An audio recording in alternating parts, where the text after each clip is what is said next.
Good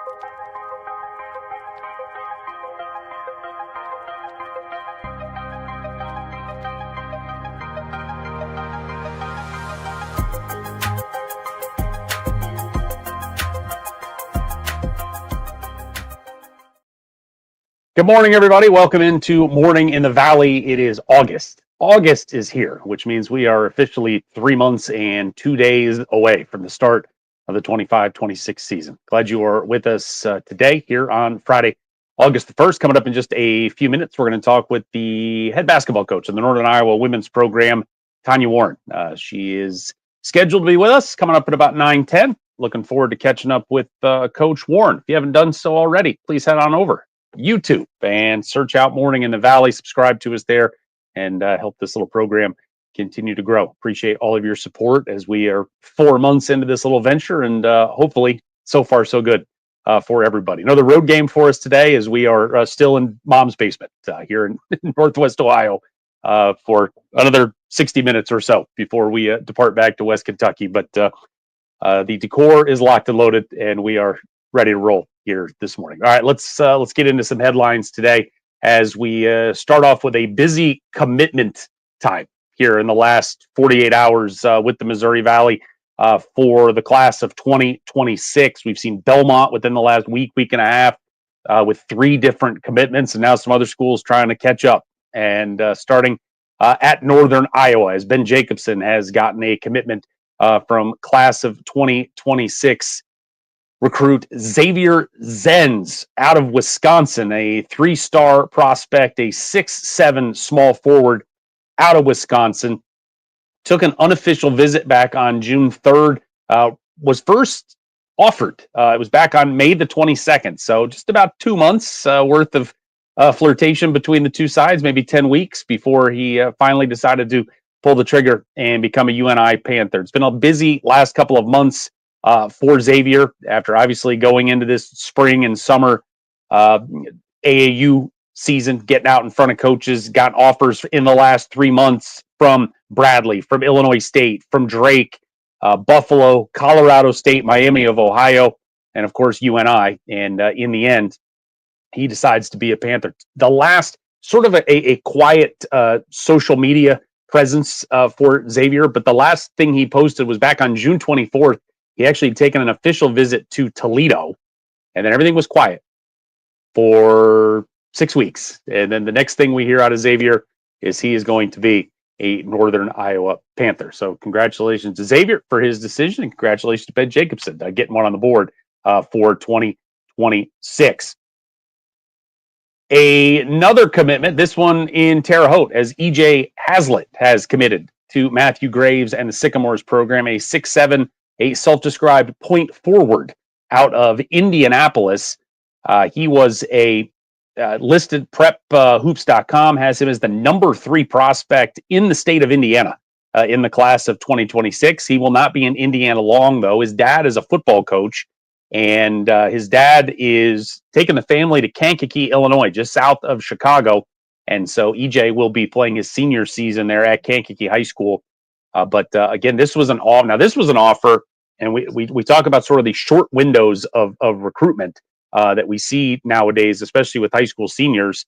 We talked the other day about Belmont and the amount of kids that they have offered, and within 4 weeks they've got them signed or at least committed to come to the program. EJ first got his offer from Josh Schertz back in January of 2024. So, 18, 19 months ago is when he got his offer. But of course, Matthew Graves was on staff. That offer obviously held even with the head coaching change. And now EJ Hazlitt has decided to become a Sycamore. And at Valparaiso, Hudson Scroggins has announced his commitment to Roger Powell there at Valpo, another 6'7" young man. This one a power forward. He is the first 2026 commit for Powell and the Beacons. He actually graduated from high school a couple of months ago, but he will be going to New Hampshire for a year of prep school before he comes to Valpo. And obviously there is some recent history there at Valpo where high school graduates who then get a year of prep school before they come to Valpo, things have worked out pretty well. The last 2 years, guys named Cooper Schwieger guys named All Right, who ended up being Missouri Valley Conference Freshman of the Year. So certainly Roger Powell hoping that trend can continue with Hudson Scroggins. On the women's side, we've got a commitment as well as for Kate Popovic-Goss. Believe this is the number one commitment for the class of 2026. Her name is Samantha Davis. She comes out of La Crosse, Wisconsin. A 5'10" forward, offered back in February, and her final list, if you will, got down to Bradley, St. Thomas of Minnesota, and Green Bay, but she decides to come to Peoria and play for Coach Pop. And Bradley averaged 17 and 10 as a junior at Aquinas High School there in La Crosse, and just part of a powerhouse program. 74 and 11 they have been with her on the roster the last 3 years in their conference. They have won 11 straight conference championships there at Aquinas High School. They have a 114 game winning streak within their conference, and she has been a big part of that. As I was doing some media deep diving on her up there in Wisconsin, just described as a double machine. She plays the 5 there, but knows that at 5'10", she's going to have to be able to maybe get out on the wing a little bit, work on her shooting some more. But an exciting day for Samantha Davis, and I'm sure an exciting day for Coach Pop as well to be able to get that commitment for the 2026 class. All right, scheduling news, as Bradley's men will be playing an exhibition game. John Rothstein reporting that on October the 11th, it will be the Braves will be going to Green Bay to take on Green Bay. Brian Wardle returning to his former stomping grounds. He spent 10 years there, was 5 years as an assistant from 2005 to 2010, then was the head coach from 2010 to 2015, and now, of course, he is going into year 11 there at Bradley. But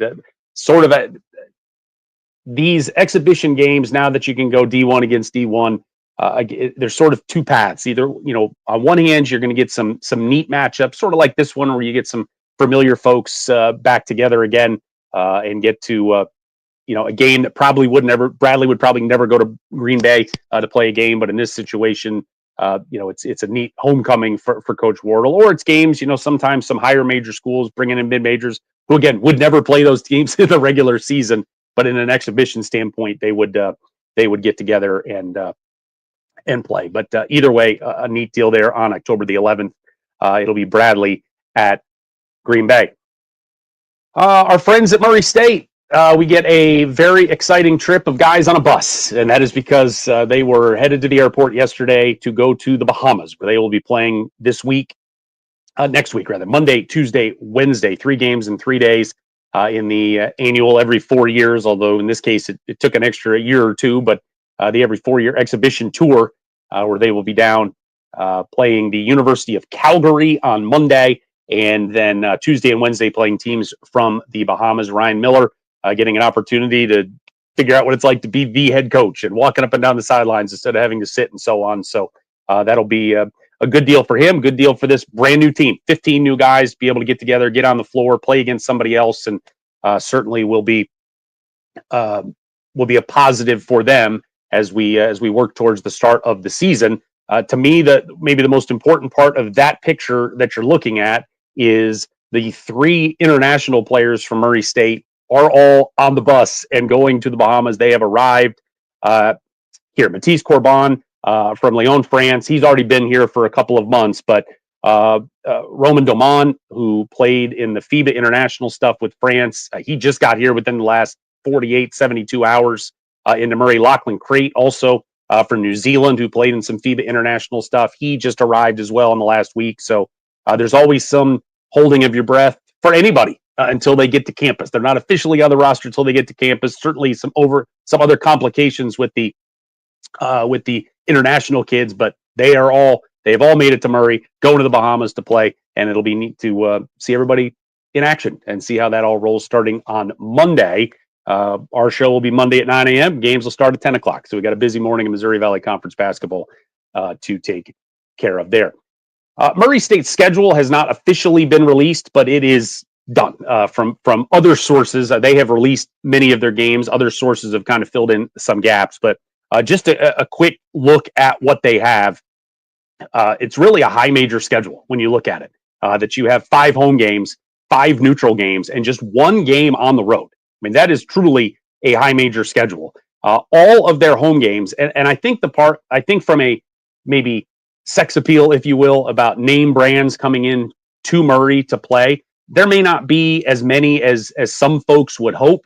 But at the same time, Ryan Miller has been very purposeful in his trying to. He understands how the net works, and he understands how the net needs to be, again, for lack of a better word, manipulated and massaged, maybe, to try to maximize metrics for at-large possibilities and so on. And so when you see their 5 home games are all quad 4 games. Mississippi Valley State, Nichols, Little Rock, Moorhead, Bellarmine. They are all the only one that is not in the bottom 300. Essentially, I think Nichols might be 279, but Mississippi Valley State 365 out of 365. You have Little Rock. Little Rock is about 180, and that's a return game from a home and home. So that's that's probably the one that if he had his way, he wouldn't play, because they're sort of in that. They're a quad 4, but they're too good of a quad 4. The one road game will be a quad 1 game at SMU, a return game from a home and home 2 years ago, and then 5 neutral games that are all quad 2 or quad 3 games. The 3 down in the Cayman Islands, they will play Omaha, of course, in the Field of 68 opening day marathon, and then they'll get Akron out in Las Vegas right before Christmas. So all in all, schedule, again, from a brand name standpoint, maybe what not some fans would like to see, but from a this is what you want from a metric standpoint, to be able to make yourself as appealing as you can from a metric point of view. Ryan Miller has done a good job with that. All right, our guest has arrived, and it's time to welcome her in. She is the longtime head coach at Northern Iowa. She is the winningest head coach in the history of the Missouri Valley Conference. And let's welcome in the head coach of the Northern Iowa Panthers, Tanya Warren, this morning. Coach, good morning. How are you? Good morning. How are you? I'm doing lovely this morning. It's wonderful to have you on. While we have a moment, I was just talking about schedules at Murray State. Let's talk about your schedule, which is just a holy shnikes. Did you load up and get some heavyweights? 10 non-conference games that I've seen, not one. Looking at the net from last year, you don't have anybody that was 200 or worse. You've got 5 in the top 50. What in the world were you doing? Well, if you look at, we typically schedule this way. We do it for a couple of different reasons. We want to make sure that we put ourselves in position if we don't do what we need to do in league play and in the conference tournament, to at least have ourselves in the talk for an at-large bid. Especially being able to beat a couple of those teams on neutral floors, and it always gets us prepared for a very, very solid Missouri Valley Conference. I mean, when you look at the league last year, the league was loaded from top to bottom, and the league has just progressively gotten better, and it was the best that it's been since I've been a part of this league last year, and it's just going to continue to get better. So we have to schedule like that to prepare ourselves for a tough conference season. You see last year, and you're like, gosh, you guys finished 6th, which you go back and look, that was the worst you'd finished in the league since your first 2 years. But it's like, okay, number one, to your point, the league was unbelievable, the top half last year, as deep as probably it's been in years and years. You lose arguably your best player in November, which certainly didn't help at all. Just from a all right, we're spinning forward now, and you've lost all of these foundational pieces of the Buffellis and the McDermotts, and I could go on and on. How much of a reset is it for you guys right now? And kind of this is a new look bunch we haven't really seen. It is. We're kind of. I mean, it's been a long time since we've been kind of in that rebuild mode, so to speak. We have 6 returners. And 6 new players, and our returners are all going to be in different roles. And then you're implementing 6 new kids. So it's something that I'm extremely excited about. We had a really good off season with this group, a good summer. There's going to be a lot of learning, a lot of trial and error, and a lot of being our feet to the fire. But when you have a group that is excited and they're yearning to love and want to get better, and they have connected well, anything can happen. So I'm just excited for a young group of young people who are excited about being here and want to continue to get better on an everyday basis. You have missed the postseason one time in the last 15 years. It's sort of the standard is the standard. And even Yep. with this, hey, we've got a whole new bunch really coming in. How do you try to keep that continuity of making sure that all the new kids understand this is the way we do things and these are the expectations that we're playing deep into March? Right. Our goals and aspirations never change. It doesn't matter. And when you look at teams and rosters, it doesn't matter if you have all new kids or you have everyone coming back. Every journey is different. There's highs and lows to every journey. So we'll really focus on, we're probably going to have to simplify a lot of things, both offensively and defensively, that we've done, especially from the start. But we will just really focus on coming to work every day, getting better, enjoying the moment, because and really not talk about wins and losses, because winning doesn't mean you did everything right and losing doesn't mean you did everything wrong. So you have to be able to find the progression within the balances of both of those, and just keep being positive and understand that growing sometimes is about going through tough times and being focused on the present, and the journey, and not so caught up in the final destination. The final destination has been really good for you over the years. And to go back and see 18 years in the Valley, one losing record in the Missouri Valley Conference. How have you been able to maintain that consistency year in, year out, different players, different staff, all the changes? Lord knows all the changes in this game that we've gone through now. How have you been able to do that? Well, first of all, I've been surrounded by amazing people. My staff has been terrific. Brad Nelson's been with me all 19 years. And then, the other pieces have really been a part of this program. Nate Oakland's now, he was part of my very first staff when I was here in my first year, and Caitlin Only was part of our very first recruiting class. So when you surround yourself with people who are not just colleagues, but family, and then you have a group of young people that, again, want to be a part of what is really special, and they buy into your vision and they want to work towards your vision on an everyday basis. And I tell you, the foundation for this program was laid way before I got here. You can't help but talk about those who came before us and really kind of set the way for us. And we was able to just continue to build. But it has everything to do with the young women, their character, their work ethic, and their belief in our vision. When you have a player like Amaya McDermott, who probably had to have a little more on her shoulders when Grace Pathelli got hurt last year, and Yes.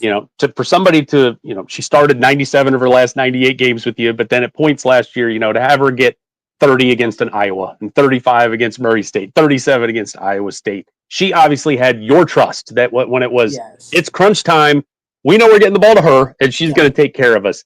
She is not there anymore. How does someone else on your team, in your program, sort of step into that trust role? What do they have to do to earn Tanya Warren's trust that when it's time, they're the ones that are going to lead you to the finish line? Well, you bring up some really valid points. When you look at the workload that Maya had on her a year ago when we lost Grace, and honestly, it was probably too much. In terms of the load that she had to carry. But as a staff, we have to do a better job of trusting all five, everybody that steps on the floor, and understand that the more variety we can score inside out, threes, twos, paint, free throw line, and everybody's comfortable with that, the harder we're going to be to guard. So we don't have the luxury of one or two people that we can lean on that have to score. So we're going to have to lean on and trust all five and put them in positions to where they're connecting, and they're playing not only with each other but off of each other. And if we can do that, we'll win some games. But this is a unique roster where we don't have anybody, one or two people that we solely have to rely on. And honestly, that's probably a good thing. And that's an exciting thing, because now it puts all five kids in position to make plays for each other. Summer workouts. How did they go? Are you guys done yet? You still have a little more time, or are we wrapped up? We are done. They went home last Thursday. Summer workouts were good. Usually when you have a veteran team back, you can work on a lot of things. With us being so young and new in different roles, we really had to slow down and do a lot of teaching, a lot of half-whole type things in our workouts. But they went really well, not only on the floor, but from a strength and conditioning standpoint. It was a joy. We made huge strides individually and collectively. So again, I could not be, I do want to go back and talk about those four seniors in Maya, Emerson, Grace, and Kaba, because those four kids came in together and they decided that they would come back for a fifth year, and they didn't have to do that, and they chose to do that. But what I don't think people really understand is that group, we played 66 games our last 2 years. That starting four played a total of 9 games together. Yeah. That's hard. That's hard to overcome. But when you have a young group that's coming in and they're excited about the newness and they want to be the next group up, you can't help but ride those coattails. So I'm excited to see where this team goes. We're going to have to be patient. We're going to have to understand that there is going to be a learning curve. But with that, a lot of good things can happen because this group has the right attitude and they have the right work ethic. So excited to see where we go from here. Talk to me about the book club. Chopping wood, carrying water. Yes. How did the kids take to it, and what do you think they got out of it? Well, you know what we did? We was extremely intentional about spending time with each other off the floor and really getting to know each other. Because I think it's one thing to talk about it, it's another thing to do it, because we know adversity is going to hit. Right. It's not if, it's when. And when that adversity hits, what's going to allow us to overcome that when we go 5 straight possessions where we've turned it over? Are we going to come together or are we going to split apart? So we were really intentional. We had coffee dates. We did skits. We broke bread together. And in one of my coffee date meetings with one of our freshmen, Marin, actually, she said to me, "Have you ever done a book club?" And I said, yeah, 5 or 6 years ago, actually, I used to have our team read a book every summer. I said, "Why? Would you like to read one?" And she goes, "Yes." I said, "Okay, well, what are you thinking?" She said, "Chop wood, carry water." And I said, "Well, how ironic. That was the last book that we read when we did it as a team." I said, "Let's do that." And so I talked to they jumped on board. And then a couple of days later, I said to Marin, I said, FYI, you're going to lead this. And she's like, "What?" And she did a terrific job. I mean, a terrific job. Everyone was engaging. They talked a lot about what different things meant to them. It was fun. It was extremely rewarding. That's awesome. Who is Tanya Warren outside of basketball?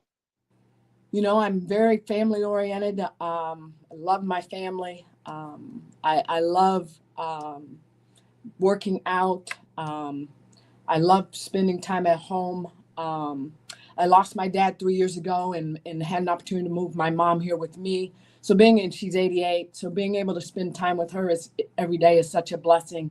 And I like to shop. Love to shop. Love old cars. But I'm very private.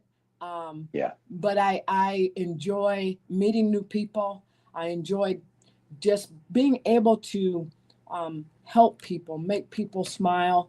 And I love spending time at church on Sundays and throughout the course of the week when I get the opportunity. You are one of the few coaches, no social media. No social media. I know me. No. It's funny because my staff and they all make fun of me, but they all let me know whatever it is I need to know. So there you go. I would let them have that and let them take care of it, but no social media, just texting for me.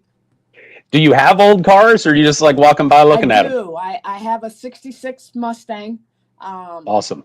that I've had for about 10 or 11 years. And then my dad had a 93 Isuzu pickup, which, you know, they stopped making several years ago, that I was inherited, that only has 48,000 miles on it. It's in mint condition. So That's awesome. That is awesome. You started your coaching career way back in 1988, coaching high school. yes, It has been a journey, certainly, in this changing era of basketball. We've seen a lot of veteran coaches just go, I think I'm going to go hang out on the beach, and this is yeah, fine, and I'm going to leave this yeah, for somebody else. What is it about this job and this sport, still even the shape that it's in yeah. today, that still gets you out of bed every morning going, this is what I want to do? Well, being able to impact young people's lives, you know, it's a game that we all love and we get to enjoy together. But basketball is so much more than that little orange ball going in the hole. It's life moments. It's life lessons, and just being able to come to work every day. Like I said, my staff, they're not colleagues, they're family, and being able to enjoy the good, the bad, the indifferent with people that you absolutely love. But you know, these young women, they don't get the credit. Athletes in general, they don't get the credit that they have to sacrifice. Now they get a lot, but they have to sacrifice a lot too. And all the different things that they're getting pulled in 50 million different directions, and what they can consistently do and how they do it in terms of how they perform on the court, how they perform in the classroom. You know, 14 out of our 18 seasons here, we've been in the top 25 in team GPA. That's impressive. And then how they give back to the community. How can you not help want to be a part of something and individuals like that who do things the right way and they work extremely hard while they're doing it? Well, last question. The kids are gone. I don't want to get too into the weeds with the private life, but what are we doing? Do we have any vacation, any fun for you personally away from the court before they get back with classes Well, starting? I am going to take a couple of weeks off here in the next couple weeks. Go spend some time with my brother in Omaha. They have one of the number one zoo in the country, so mom and I'll go there. And my nephews and nieces are there, so it's an opportunity for mom to be with her grandchildren, her great grandchildren. So we'll spend some time there, and then honestly, then I got to do a little staycation and do a little house cleaning. It can get away from you if you don't Yes, it keep can. up on it. So, Tanya Warren, head coach of the Northern Iowa Panthers. Thank you so much for the time. Thanks, Enjoy your Jeff. time off, and we'll talk soon. Thank you. Appreciate ya. All right, thank you. Bye bye. There's Coach Warren, and said it's she's the smartest one in the bunch. Going, hey, no social media. Just let other people deal with it. She's probably got 2 extra hours a day because she's not doom scrolling like the rest of us. So glad she was able to hop on with us this morning. One other piece of news before we get out of here today. Scheduling news that we knew about previously, but is now officially official. Detroit Mercy putting out their non-conference schedule, and it shows that UIC on the board. Opening night, November the 3rd, as Detroit will head to Chicago to take on Rob Eson and the Flames. So one more piece to the non-conference stuff that slowly coming together for everybody in the Valley. We are hopeful we will have going to have to reach out to our friends at the conference, Mike Kern and the gang. I feel like the window may have passed. I know last couple of years, they've done sort of summer availability with not only the commissioner, but all the coaches and so on. Thankfully, a lot of them have been able to come on here. So we've been able to talk to many of them, but I don't know if they're going to have that summer media day with the folks at the conference, but hopefully we can get that sorted out soon enough. Coming up next week, I know we will be talking with UIC guard Ahmad Henderson. He'll be joining us on Friday.